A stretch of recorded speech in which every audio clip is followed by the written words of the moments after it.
Tudo bom, pessoal? Aqui é Leonardo Molinari, no primeiro evento online Dualtech, o evento do canal Dualidade Tech Nerd. É isso aí, galera. Tá? Para quem não está sabendo, antes da gente começar a apresentação, tá? Serão, na realidade, 3 palestras. Essa é a nossa primeira, tá? E lembrando, essa palestra aqui vai ficar somente 24 horas disponível no site de vocês, tá? No site, digo, do Dualidade Tech Nerd, tá? Com essa gravação. Vai ser muito legal, espero que vocês gostem, tá? E aproveitem, porque aqui são 3 palestras voltadas para a técnica, mas quem não é também pode assistir, que vai ser muito legal, tem muitas coisas interessantes. Então acredito que vocês vão gostar bastante, tá? É isso aí, galera. Vamos lá!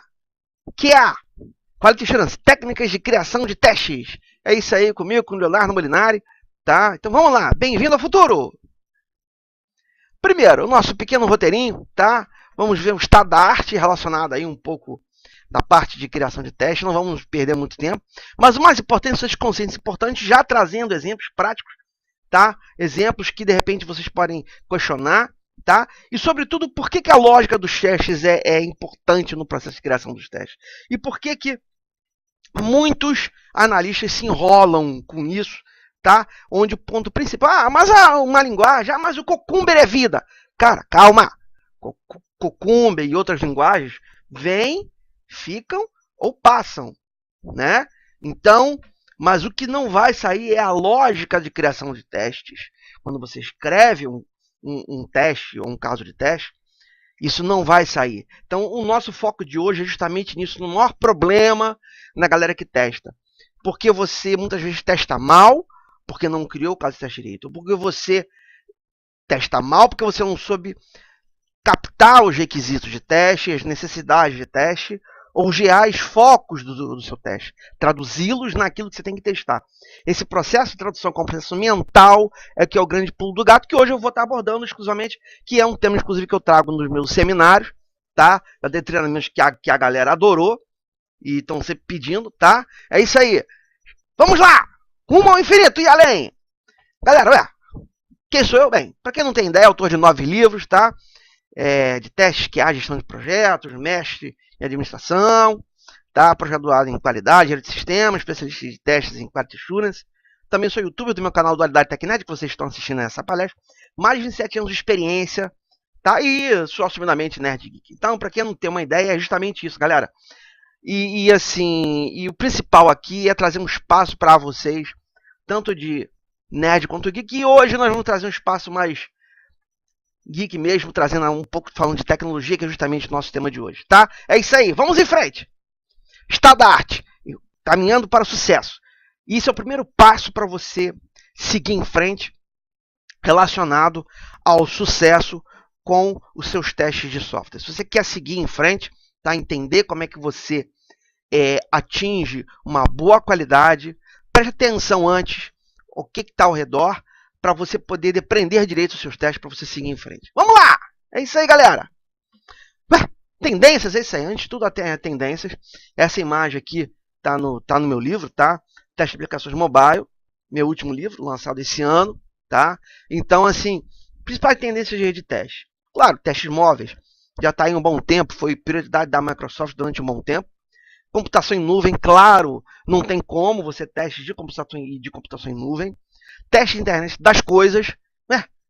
Teste de internet das coisas, sim, exatamente. Como é que você vai testar a internet das coisas, tá? Claro, teste em realidade virtual, porque a realidade virtual hoje está cada vez mais entrando em jogos, aplicativos úteis, tá? Testes web, eu já nem falo mais, porque isso já está mais do que sacramentado, tá? Testes agregados de inteligência artificial, que cada vez mais vai crescer por conta de chatbots, tá? E machine learning, que é aprendizado de máquina, tá? Por quê? Porque cada vez mais você quer conversar com o consumidor, com menos atendente, cada vez mais você quer depreender informações, tá? Cada vez mais ousadas, cada vez mais precisas. E aí você tem que aprender com o que você tem em mãos, com esse grande volume de dados também, e aprender tarefas específicas, que muitas vezes uma tarefa manual, que pode ser automatizada via uma inteligência artificial, complica. E aí como é que você vai testar? Aí tá? Independente da técnica, os processos são os mesmos. O que uma coisa que você vai ter que conhecer é um pouco de cada ambiente, de cada técnica, de cada estratégia relacionada. Claro, outros tipos de testes cada vez mais surgem, cada novo ambiente, cada nova tecnologia, você precisa depreender, tá? Porque hoje em dia você não sai na rua sem um celular, você cada vez mais a cidade está conectada à internet das coisas, tá? Cada vez mais você trabalha na nuvem, cada vez mais você vai num cinema hoje, você vê em 3D, você vê coisas, faz jogos, você, né, teste de jogos, né? Isso através sobretudo da realidade virtual. E cada vez mais, até teste de jogos mesmo, você tem inteligência artificial por trás. Então, assim, isso cada vez mais cresce. E claro, o web já está mais consolidado. E eu te digo mais, hein? As tendências vão crescer e a gente não pode ficar desatentas a elas. Eu acredito que vai ser polêmico o que eu vou falar. Peço desculpas, não estou indo contra ninguém nem a favor. Mas acredito que a última perda que nós éramos campeões mundiais de teste de software teve na Alemanha. Nós fomos campeões justamente no sistema web, demos de lavada, porque o Brasil realmente foi muito bem. Mas agora, o que botaram? O quê? Um sistema de aplicativo de táxi móvel. Então, o que aconteceu no meio dessa história toda? Independente da dificuldade, do grau, da capacidade, é o seguinte, nós já estamos perdendo a dianteira em várias coisas. Ficamos em sexto lugar, com uma equipe que representou muito bem o país, mas uma equipe de cada continente, ficamos em sexto lugar. O primeiro lugar foi da Holanda, o segundo lugar foi de Israel, cuja área de informática está crescendo cada vez mais e entrando até aqui no Brasil também. Então, isso quer dizer o quê? Que nós somos chineses. O Brasil está, que era muito bem colocado em testes, está começando a perder um pouco de dianteira em testes. Por quê? Afetado também em parte da crise. Então a gente não pode ficar desatento a essas tendências. E a próxima onda é inteligência artificial. Por quê? A própria Microsoft, tá, gente? Ela já definiu como prioridade número 1 da Microsoft hoje no planeta da empresa é a inteligência artificial. Bem, tem como evitar, né, gente? Vamos lá, tá? E antes da gente entrar um pouco em técnica de teste, temos que entender o que isso tem a ver com o profissional da manhã. Tá? Primeiro, o profissional que precisa ter hoje tem que ter proatividade, comprometimento, atenção aos detalhes. Por quê?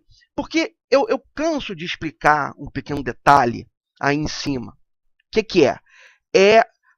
Se você lê mal e se você escreve mal, você não vai conseguir ler um texto e traduzi-lo em um caso de teste, por exemplo, tá? E depender daí. Então, o que acontece? Você tem que ser proativo, de ter iniciativa, de entender, tá?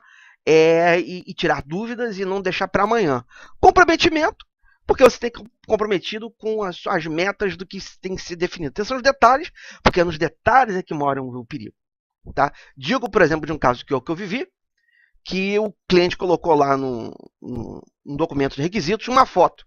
Depois cobrou que aquilo que estava no documento não tinha sido implementado. E claro, foi traduzido para os requisitos. E lá na frente foi implementado. Não voltaram para validar com o cliente todos os requisitos. Mas a foto que tinha um detalhe importantíssimo do usuário, que tinha pedido, não foi implementado. O que aconteceu? O gerente defendeu o profissional, o gerente foi demitido depois. Tá? Porque o único que demite o cliente é o único que demite alguém na empresa de fato, e no fundo, a grande moral que demite o dono, um dos donos, o gerente, é no fundo o cliente, que é aquele que se não tiver necessidade atendida, ele vai para outro. Tá? E você tem que ser curioso. Tá? Registrar tudo, os detalhes, observações. Claro, inglês é obrigatório, espanhol também, e mais. Por que isso? Porque na verdade você tem que estar além de seu tempo.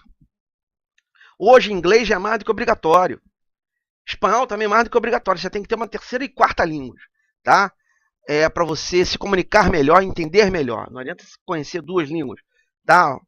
Então, e claro, aprender linguagem de programação, você pode até não conhecer ela a fundo, mas ter noções dessa linguagem para poder se comunicar com o ambiente que você vai estar testando. Porque hoje em dia, cada vez mais, os são multi-ambientes. Então, vamos em frente, é isso aí.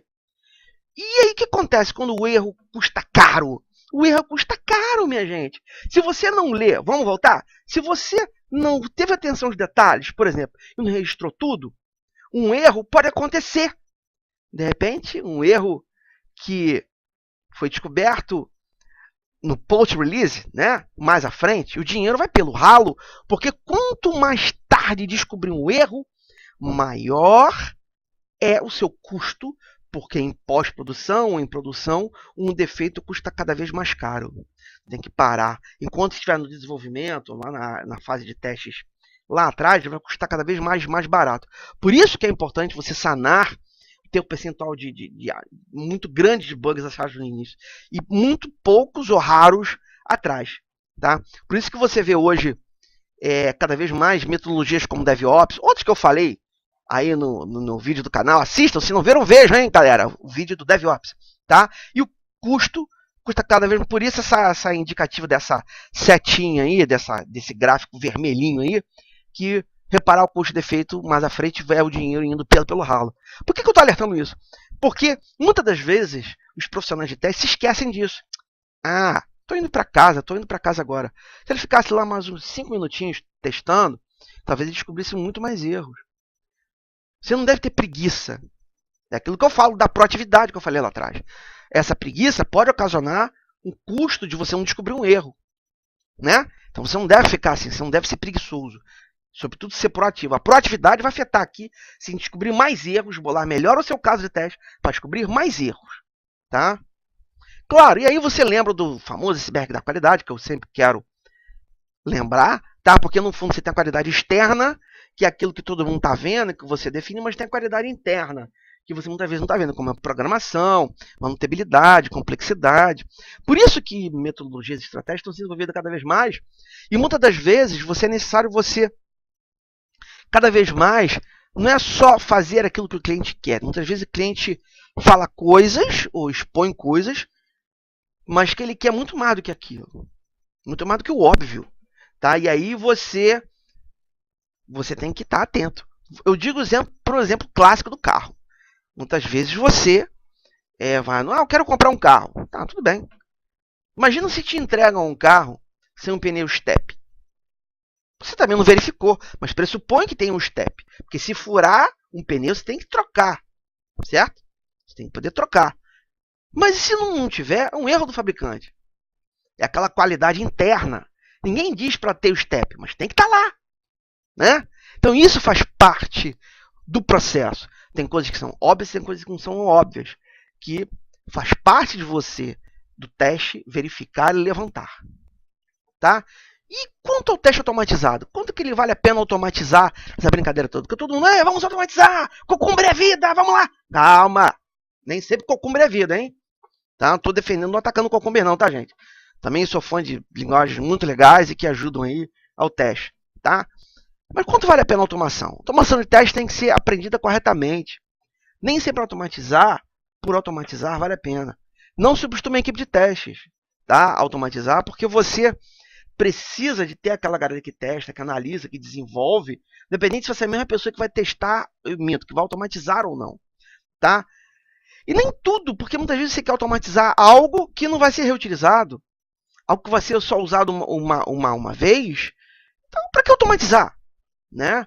Agora, claro, se você vai repetir uma entrada de uma tela, login e senha, 1 milhão de vezes para testar 5.000 variações, tá? E combinações, né? E regras, aí vale a pena você automatizar.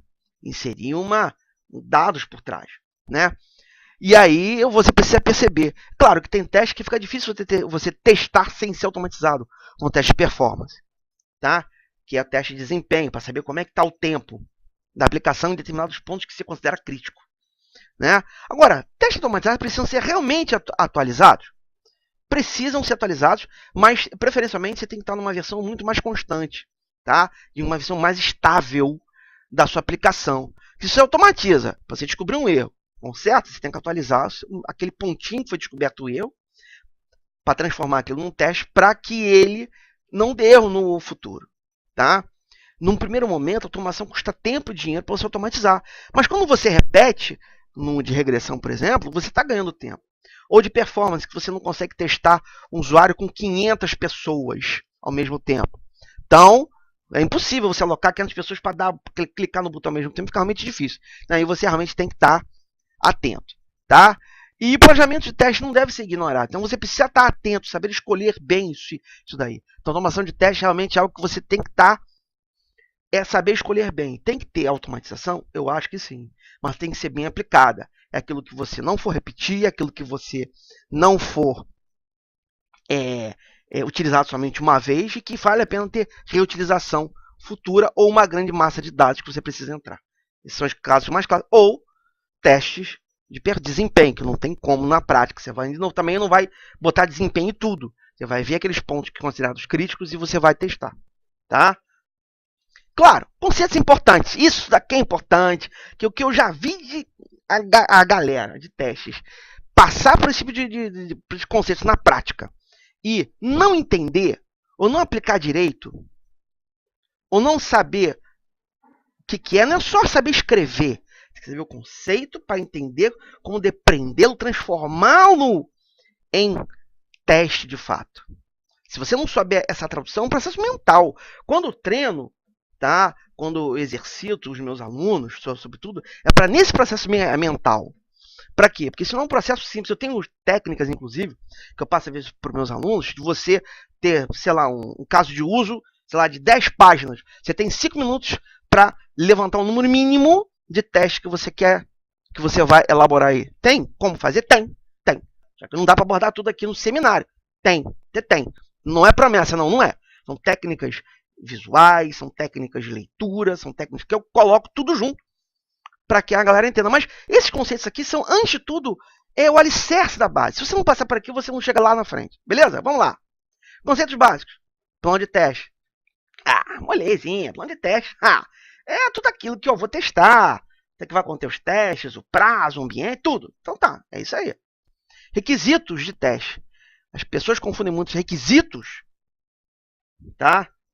Requisitos, de maneira geral, que não necessariamente testes com requisitos. Então, muitos requisitos que não são de teste, são requisitos de sistema, não são necessariamente requisitos de teste, são requisitos de desenvolvimento. E muitas das vezes, né, você vai traduzir requisitos, outros requisitos, e outros que não são requisitos, em requisitos de teste. Por exemplo, tá? Tem que ser desenvolvido em Windows. Tudo bem, você vai desenvolver uma aplicação com isso. Então tá. Tem que desenvolver em Java. Tem que portar para qualquer máquina. Tá. Tem que portar para web, para browser, para Chrome e para Internet Explorer. Então, esses requisitos que você tem que testar por aí, entendeu? São requisitos que você tem que verificar, por exemplo. São requisitos que você traduz. Muitas das vezes o cara traduz um requisito num próprio teste e se esquece de destrinchar esse requisito. E aí se confunde. E aí o teste fica parrudo, fica uma coisa inchada e feia. Cara, feia, muito feia. Tá? Eu muitas vezes eu peço para o cara escrever, dou umas situações, a galera escreve requisito de teste e os casos de teste e parece uma coisa só, o cara não sabe. Então você tem que entender o conceito para poder traduzi-lo para o papel. Com os requisitos de teste, fica muito mais claro você traduzir para os testes propriamente ditos. Muitas vezes você pula essa etapa dos requisitos de teste. Joga os requisitos de teste para dentro de uma outra ferramenta e dane-se.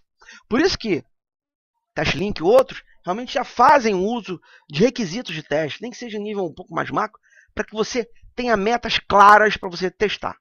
Tá? Tipo de teste, claro. Tipo de teste performance, funcional e outros. Mas é simples, é bobo. Não é tão bobo. Tá? Eu tenho uma outra explicação aí, que é o meu metamodelo de teste que eu criei, tá? E que ele separa o tipo de testes em 4 grandes grupos, mas eu não vou abordar isso aqui não, tá? E fica muito mais fácil de você entender, tá? Muitas vezes você tem um ambiente que tem teste funcional, teste de performance, caixa preta, caixa branca, não sei o que, né? E você se confunde. Não, todos eles são um tipo de teste. Mas é técnica? Não importa, é tipo de teste. Tem tipos de teste que são técnicas, tem tipos de teste que são ambientes, tem tipos de teste que são momentos. Teste momento, unitário, integração, sistema, são testes que dependem do momento de criação dessa parte da aplicação, tá? E outros que são do ambiente, teste web, teste móvel, teste mainframe. Então qual a técnica? Caixa preta, caixa branca, caixa cinza. E meta. E qual seria o tipo de teste meta? Cara, isso existe. No meu metamodelo de teste eu criei isso. Tá? E essa dimensão meta você tem funcional, performance e outros. Que aí fica claro. Você tem uma meta. Então você pode ter um teste funcional misturado com web e misturado com unitário. Pô, você pode ter um unitário, performance, caixa branca. Cara, é uma loucura. Por isso que todos são tipos de teste, no fundo, e as pessoas se confundem fácil. Tá? Então, é tipo de teste, simples assim. Tá? Caso de teste ou teste. É a situação de teste, aquilo que você tem que testar. Tá? Você vai dizer o como e o que você vai testar, o que você vai se esperar de resultado. Claro, caso de teste, ele deriva dos requisitos de teste. Tem que ser. Você tem que ter... Claro, muitos analistas pulam isso. Tá? Passo de teste ou ação. É quando você destrincha o seu caso de teste em ações minimalistas. Por exemplo, eu vou abrir uma porta.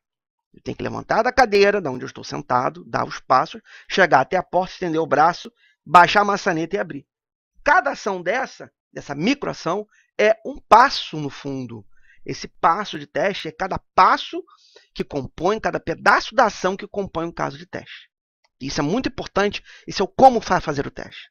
Tá? Script de teste. Aí, meu amigo, aí você está indo para ferramenta. Tá? Você está indo para automação. Tá? Isso você tem alguma coisa que vai ser automatizada, você pode ter um ou mais casos de teste sendo automatizado em um ou mais scripts. Simples assim.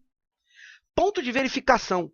É um passo de teste que pode existir no caso de teste lá, tá? E que você bota lá, verificar isso aqui. Porque naquele ponto que você valida, tá? É muito mais ponto de verificação, está muito mais para script de teste do que para caso de teste.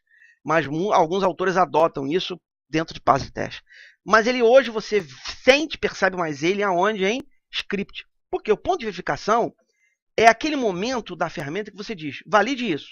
Você pode fazer um script dizendo, cliquei no iniciar, cliquei no abrir na calculadora, cliquei em somar e cliquei em 1. Tá, tudo bem. Ponto de verificação.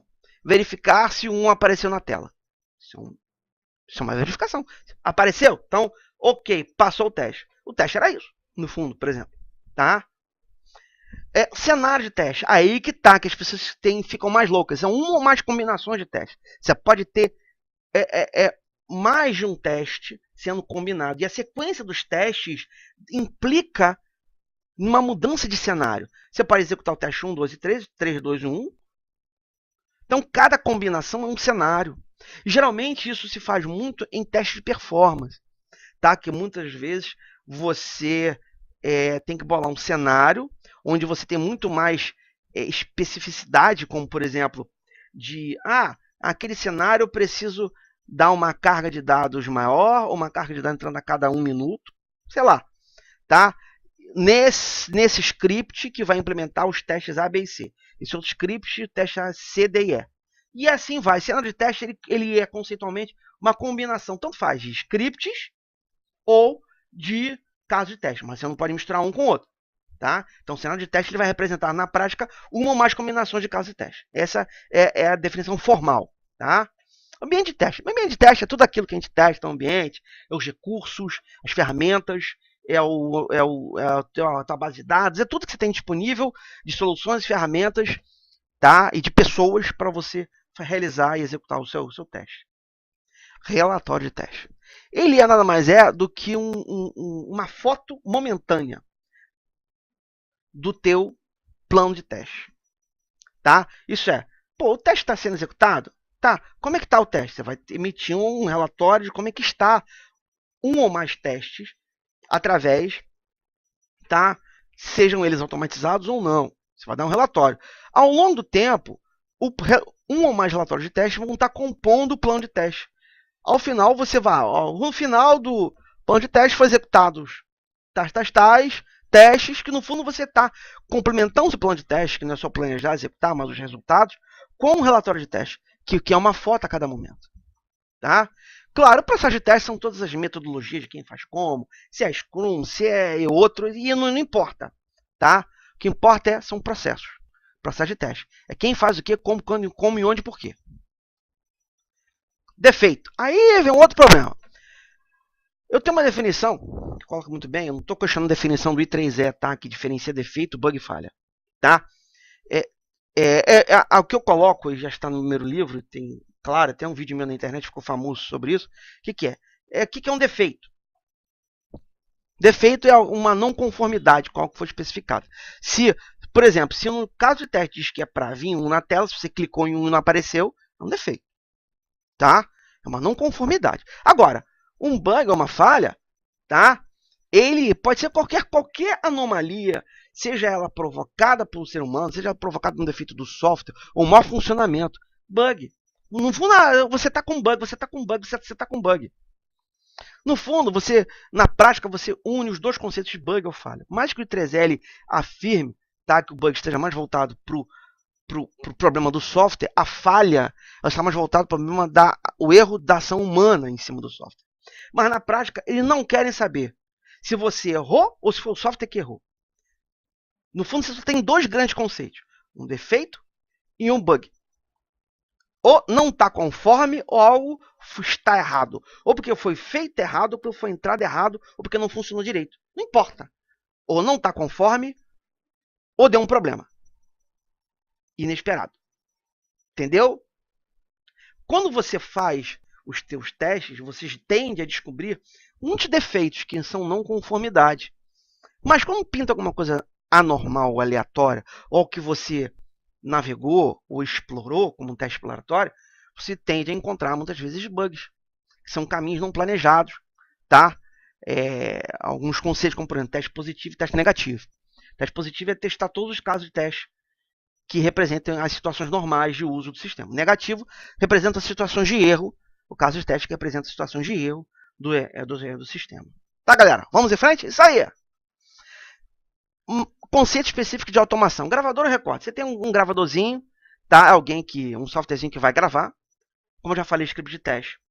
Ele é o mesmo conceito aqui. O script de teste realmente é o que foi gravado, vai ficar gerado alguma coisa. É gerado o quê? Um script. Você tem alguma coisa que lê esse script que executa, que é a galera do playback, ou executores de teste. E aí você tem o ponto de verificação, o checkpoint, o verification point, tá? Tem um outro conceito chamado think time. Tá? O que é o think time? É o tempo para pensar?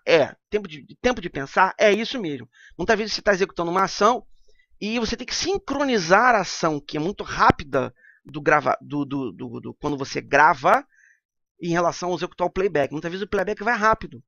Tá? Ele passa um segundo, vai para outra, daqui a pouco, já chegou aqui, aí fica esperando dar um erro. Mas não é. É justamente o que? A sua ferramenta que é mais rápida do que retorno da aplicação. Então, muitas vezes você insere um think time, sei lá, de 10 segundos. É um tempo para pensar. É um delay. Tá? Né? E aí você tem um outro conceito de Data Driven Test, que é o teste dirigido a dados. Nada mais é do que quando você cria um script de teste, onde você insere a massa, como dei exemplo agora há pouco, e aí você insere essa massa de dados aí num arquivo que vai ler esse arquivo, geralmente para Excel, para dar carga, para testar, para usar durante a execução. Isso é muito importante, que muitos dados que você usa, sobretudo uma automação um pouco mais pesada, ela usa dados às vezes reais, que são às vezes extraídos da produção e você adapta para realmente ver como é que a aplicação se comporta. Então isso é bem legal. Tá? Data Driven Test é uma prática normal em automação. Tá? Vamos usar um conceito básico aqui. Tá? Vamos entender agora tudo aquilo que eu falei lá atrás. Requisito, caso de teste, passo cenários. Ó, olha só, você tem um requisito A. Tá? Você tem um requisito A. Ó, teste consultar. Aí você tem os caminhos positivos que eu já expliquei. Teste consultar usando dados válidos. Beleza. Você tem um caso de teste B. Caminhos negativos. Por exemplo, um ou mais caminhos negativos. Você tem teste consultar usando dados inválidos. Perfeito. Aqui, dado o requisito A, eu gerei pelo menos 2. Desconfie quando o requisito não gera nenhum caso de teste. Desconfie. Tá? Se você tem um requisito, você tem que ter pelo menos 2 testes, no mínimo. Alguma coisa positiva e alguma coisa negativa. Tem que ter. Nem que seja você dar um ESC ou cancelar no meio da operação, não importa. Tá? E um outro requisito. Teste da tela 1 é um outro teste, caso teste 1, caminho positivo e negativo. Resumindo, você pode criar N combinações, dar N nomes aos seus testes. E aí, para quê? Porque quando você começa a executar, na prática você vai fazer isso. E aí você vê, você dá no requisito, um caso de teste 1, por exemplo, testa a consulta usando dados válidos. Abre a aplicação, onde tem um nome, aqui os passos, ó. Como eu falei, CEP válido, você deu seguir todos, verificar login, blá, blá, blá, blá, blá, verificar se dados retornam ok. Galera, demais! Cara, é justamente isso que as pessoas não entendem. As pessoas tendem a botar isso numa descrição enorme. Você precisa, geralmente, colocar uma descrição do seu caso de teste, aquilo que realmente ele precisa fazer. Não como ele faz em detalhe. Aí você abre os espaços. Só se não tiver aonde você abrir os seus passos, você descreve dentro do caso de teste. Mas o caso de teste fica pesado. Fica muito mais inteligível você fazer isso. Na descrição, você colocar aquilo que realmente ele precisa fazer, um resumo, para quem lê entender. E quando vê os passos, então ele faz isso, pô, legal. Você pode colocar dados aqui ou não, apontar para ele ler uma tabela aqui, no teu caso de teste, tá? Ou botar ele genérico. Depende. O principal ponto é ele estar claro. E lembre-se, erro de português e acentuação influencia no teste. Por favor, galera, não se esqueçam de que se você lê mal, você escreve mal. Se você não traduz para cá do requisito para o caso de teste direito, como é que você vai escrever os seus casos de teste, os seus passos de teste? Como é que você vai criar um ou mais casos de teste? Né? Não vai. Você não vai. Muitas vezes uma aplicação tem um caso de teste só do caminho positivo. Tem 30, 40, 50 do caminho negativo. Muitas vezes é tão simples a aplicação que a validação do erro e de problemas é que é o ponto que você tem que validar mais. Mas não quer dizer que os outros não tenham que ser validados. Tá? Então é importante o planejamento, é importante isso tudo para que você faça corretamente. Tá? É isso aí, vamos lá? Novamente, ó, o que eu falei de cenário, cenário 1, cenário X1, caso 1, 2 e 3, cenário X2, 3, 1, 41 e 7. Então você pode fazer N combinações, tá, galera? Você pode fazer N combinações e aí você tá bem à vontade, tá? Vamos lá. Mais um pouquinho, para você novamente rever. Ó. Gravadorzinho, gera um script de teste. Depois vem um executor, que vem um robozinho aqui no meio, que executa isso aqui em uma tela. É isso que acontece. Só que o que acontece no de performance? O de performance, na hora que você vai executar, ele vai gerar um ou mais de um robozinho para emular mais de um usuário real acessando.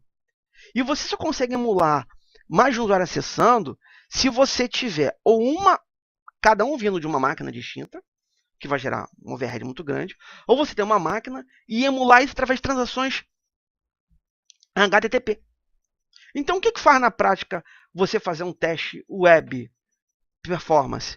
Várias pessoas acessando. É você colocar várias pessoas, né, simulando a sessão. Você grava uma vez e bota para emular 10 usuários.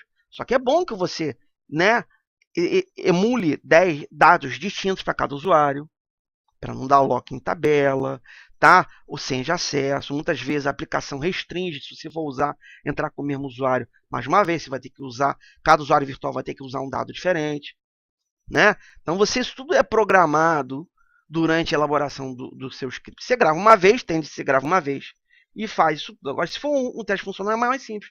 Você executou, botou para executar direto, ou você aponta para os dados que você quer ler e imputar.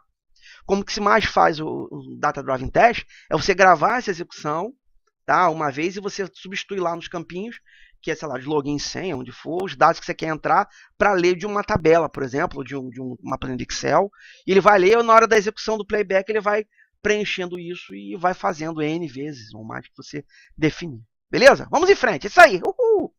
Tá? Como eu falei, ó, tem mais conceitinhos específicos de taxa de performance. Como eu falei lá atrás, Virtual Users. Nada mais é do que cada vez que você estiver executando aqui seu robozinho, quando você fala Virtual User, é como se estivesse executando mais de um robozinho, tá? Ao mesmo tempo. Caso é um usuário virtual, não é real, é virtual. E você tem um software controlador, tá? Que aí a parte do playback se divide em duas. Na realidade, sobretudo performance, um software que vai controlar e vai definir a tua carga para performance, e o teu agente, que é um softwarezinho que vai ficar numa máquina que vai executar o seu virtual user que você bolou. E o ponto de sincronização, diferente do think time, que você pode ter ou não aí dentro também, tá? São conceitos genéricos, pode ter think time no meio de performance. Ponto de sincronização é quando você tiver vários usuários virtuais, porque isso é um problema. Vários usuários virtuais, quando são carregados ao mesmo tempo, muitas vezes eles não entram simultaneamente. Diferença de milissegundos. E aí você bota um ponto, ó, usuário virtual, quando chegar nessa telinha, ou nesse ponto aqui, você espera até os outros usuários virtuais chegarem. Aí todo mundo aperta ao mesmo tempo um botão. Isso acontece muito quando você tem que fazer algumas ações que tem que emular ou simular algumas ações que tem que ser apertadas ao mesmo tempo, acessar uma tela específica. Tá? Então, sincronização é muito importante você ter consciência. Então, conceitos simples, mas que você vai usar muito para quem vai fazer teste de performance. Tá? E aí, testes funcionais, ponto de verificação. E aí aqui você tem pontos de verificação de vários tipos. De prioridade, de imagem, de texto, de mapeamento de objetos. Isso vale para os funcionais e também, no fundo, para o de performance também. Tá? Ele é muito mais usado em funcional do que necessariamente de performance. Tá? De performance está preocupado mais com o tempo e com a execução dos scripts como um todo. Mas quem quer verificar a funcionalidade vai botar esses pontos de verificação ali dentro. Um ponto de verificação para verificar a propriedade. Se eu quero verificar para ver se esse campo está quando é clicado uma telinha aqui, ele fica desativado. Beleza. Pô. Ou então, quando essa telinha abrir, tem que vir essa imagem. Verificação daquela imagem. Ou um texto específico que tem que aparecer. E assim vai. Tá? E aqui você tem N ferramentas, tipos de ferramentas automatizados, de cobertura de código, Visual Script, tá? São N tipos, não vou ficar me alongando aqui, porque o foco não é isso. Mas, sobretudo, vocês precisam entender que o principal ponto da palestra de hoje foi aquela que eu acabei de apontar. Então, por exemplo, se você ferramenta de planejamento de testes, é o quê? Uma ferramenta que vai planejar os seus testes. Você vai criar os casos de teste, como um teste link, por exemplo. Outras que você só escreve, sobretudo, comandos script, tá? Outras que você grava visualmente, como era o WinRunner, por exemplo, e outras. Carga performance, como Load Runner, e por aí vai. Tá? Defect Tracking, ou como Gira, e Unit Testing, tá? Test Unit, e assim vai. São ferramentas que a gente vai lidando, vai aprendendo, e tem N tipos para cada necessidade dentro de automação de testes. E claro, você tem todo um ciclo, tá, gente? Para você usar aqui dentro, tá? Junto com os seus N tipos. Você tem gerência de defeitos, né?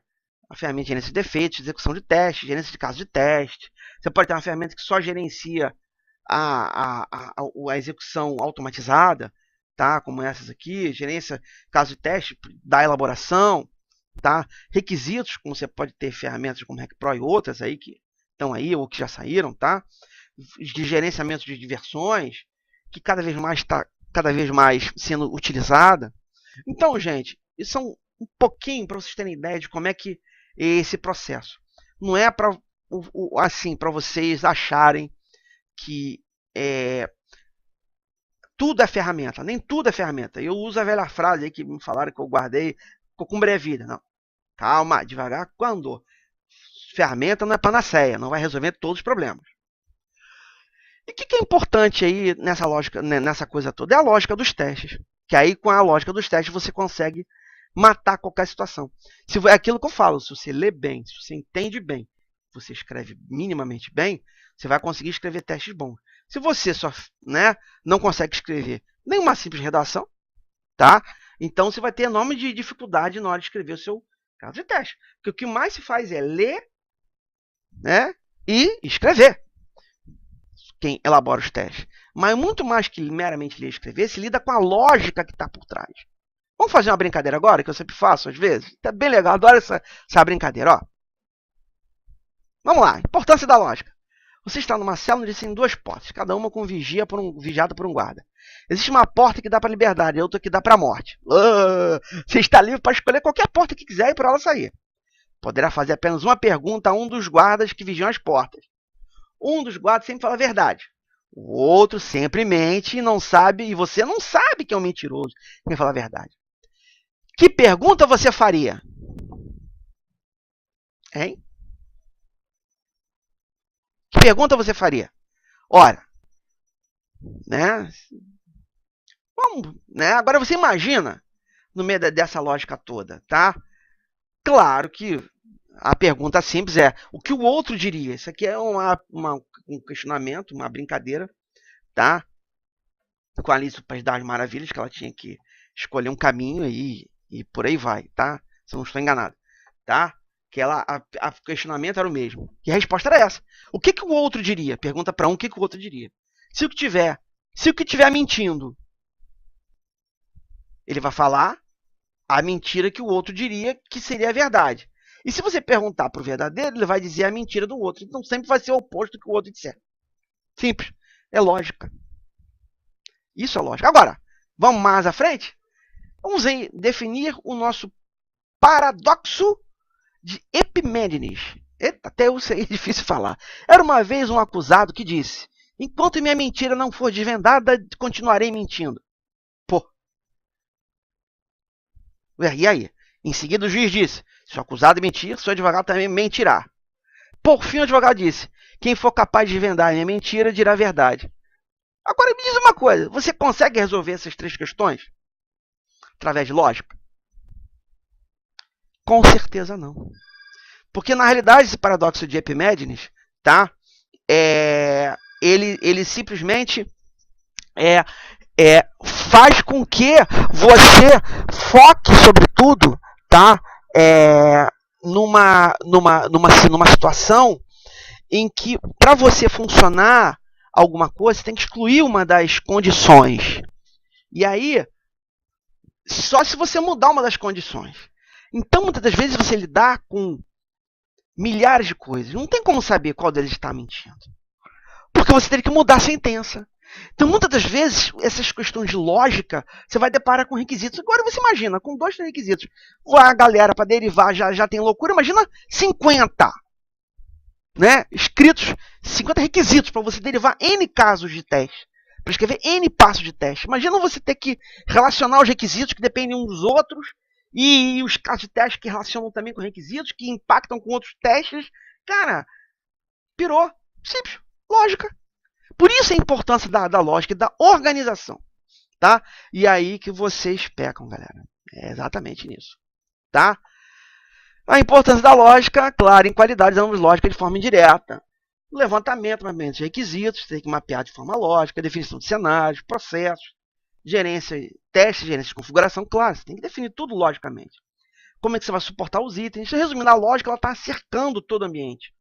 Se você não analisar de uma forma lógica e se traduzir de uma forma lógica, quando você for testar, você pode ter formas ilógicas de testar, como teste exploratório, que você vai, né, navegando pela aplicação para tentar descobrir a aplicação. E aí você faz o quê? Você tem que já ter passado por isso antes. Então não tem como, você não pode fugir disso. Se você fugiu bem ou fugiu mal, então você tem que passar por isso. Né? É importante que você aprenda a escrever, tá? A mapear, porque isso vai ser usado agora e para o futuro. Muitas vezes, alguns analistas duvidam quando eu falo isso, mas é pura verdade, que o analista de teste ele acaba sendo a pessoa que mais conhece o sistema. Que ele conhece tanto o que o usuário pensa, quanto o que tem que ser, o que foi desenvolvido e até o que está sendo testado. Porque ele tem que entender, ele faz o meio de campo para traduzir aquilo no que precisa ser testado. Entendeu? Então tem que entender tanto da aplicação quanto do negócio. Essa é a dificuldade de muitos. Só se preocupam com a tecnologia, esquecem do negócio e do processo de pensamento e transição. Valeu? Ahá! Dicas gerais de lógica. Ahá! Se você tem requisitos, é um bom começo. Então você tem que começar pelos requisitos. Dali você vai derivando um a um conforme eu orientei. Lê a documentação em mãos. Tente organizar a documentação em mãos. Se você não tiver a documentação em mãos, mapeie todos os comentários dentro das aplicações que você tiver disponível, as pessoas ao redor, tudo. Elas são a sua documentação viva. Tá? Casos de uso, ML, usos como ponto zero, por exemplo, user stories, e aí vai. Tá? Se alguma parte do sistema possui estados, use teste de transição de estados para definir como é que cada estado que está o sistema. Tá? Extraia a lógica dos seus documentos. Isso é muito importante. Tá? Muitos documentos são tão complexos que você tem que montar até um diagrama ali em cima daqueles documentos para traduzir o que o cara está escrevendo. Porque ele dá tanto com if e then else no meio de tanta fala que se você não souber depreender, extrair, você se perde. E detalhe, tá?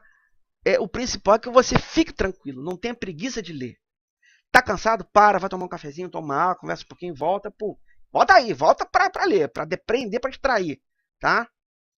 As telas de entrada possuem campos de teste, teste individualmente, teste de domínio, array ortogonal, que são técnicas, tabela de decisões, são técnicas específicas de teste, tá?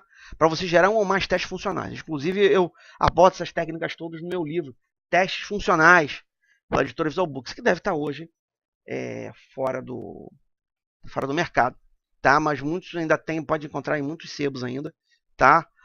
Ou então algumas livrarias ainda usadas, tá? Testes funcionais. Então isso é muito importante, mas e por isso que eu estou trazendo isso para vocês aqui um pouquinho, tá, gente? Tá? Caso de teste também é deduzido de regras de negócio, de equivalência de classe, de outras técnicas que você tem. Isso é muito importante. Claro, testes de dados de entrada vezes dados gravados. Muitas vezes os dados de entrada não são que são gravados errados. Tá? Não é só aquilo que, muitas vezes ele é para gravar de um jeito e grava de outro, mas aparece na tela para você de um terceiro jeito, que pode aparentemente estar certo e nem sempre está. Tá? Então, gente, e por final, não se esqueçam, extraia um pouco mais de lógica das próprias evidências do seu próprio teste que tiver relacionado. Muitas das vezes, os analistas, os desenvolvedores, eles não dá para contar tudo. E tem sempre alguma coisa que está lá no meio do sistema. Às vezes o log fala muito mais do que alguma documentação normal. Às vezes a documentação normal diz A e o log está B. Você, pô, aqui está diferente. Realmente está. Pô, então está errado. Ou o que está certo, a lei aqui na documentação está errada. Entendeu? Então, tem alguma coisa aí no meio. Então é importante que vocês extraiam essas evidências aí. Tem. E claro, use sempre o bom senso. Tá? Bom senso antes de tudo. Gente, por fim, essa foi o nosso tema da nossa primeira palestra. Espero que vocês tenham gostado, tá? O futuro é agora. Esse é meu último livro. Teste aplicações mobile. Uhul, galera! É isso aí, tá? E eu agradeço a todos vocês aí por terem assistido a palestra nesse tempo. Tá? Dúvidas? Podem botar aí, vamos postar. Tá? Lembre-se, a palestra ficará disponível por 24 horas. Valeu? É isso aí. Grande abraço. Tchau, tchau.